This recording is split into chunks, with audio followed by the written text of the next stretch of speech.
am here at the Divertimenti and Daunt Books Culinary Salon for books, bloggers, and supper clubs, and so happy to welcome Ellie Grace here. Thank you so much for coming.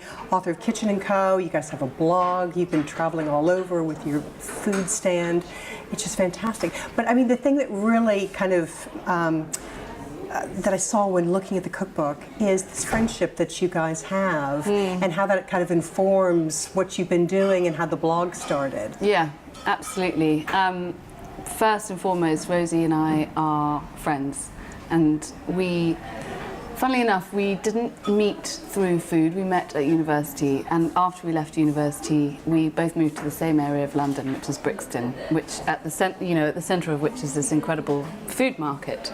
And unbeknownst to us, there was this great journey ahead. But at the time, we started cooking for each other really just out of our friendship, out of a desire to kind of share recipes, which at the time when we started our little salad club blog were just about making really good salads with fresh ingredients and making good food out of basically a kind of postgraduate salary.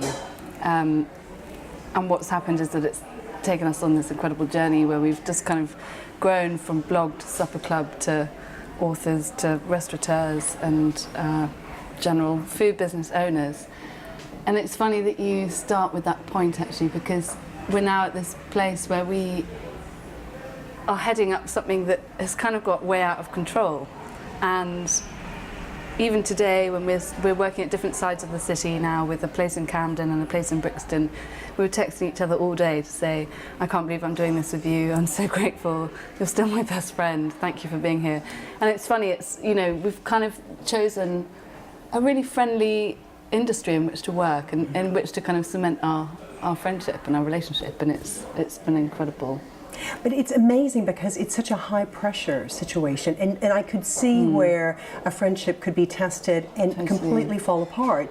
But it just seems like you guys have really managed to feed off each other in the very best possible sense of that, to get more ideas and grow organically into these really cool places. Yeah.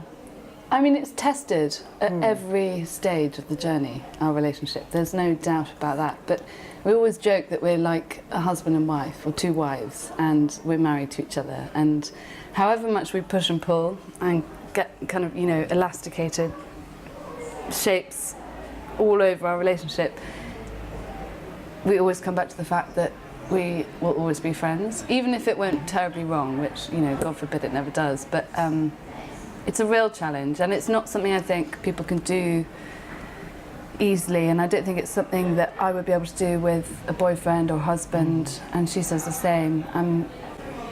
You have to have a real tenacity in your relationship to be able to make it work, and we've kind of always said that the bottom line will be our friendship, and we won't let that fall apart.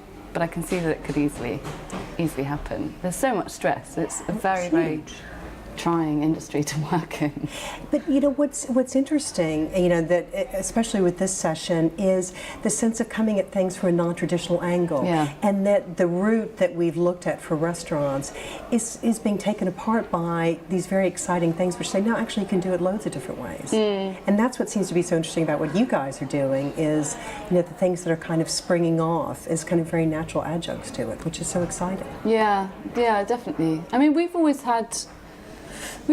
kind of grown organically. We've never done anything that we didn't want to do, and we've just felt our way through, which has been the only way to do it. And I don't know if maybe that's a kind of women's way of working in business, not to have too many 5-year plans or 10-year plans, or not to look also too much for outside help. We don't have any investors. Everything that we do is self-funded, so we don't owe anything to anyone else, and that's a wonderful thing. It means that we fully own it, and if the wheels come off, then it's up to us to put them back on.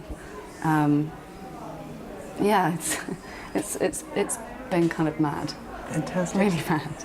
Well, thank you so much for joining us to help celebrate Divertimenti's 50th birthday and for the salon, and we've enjoyed it. Thank you.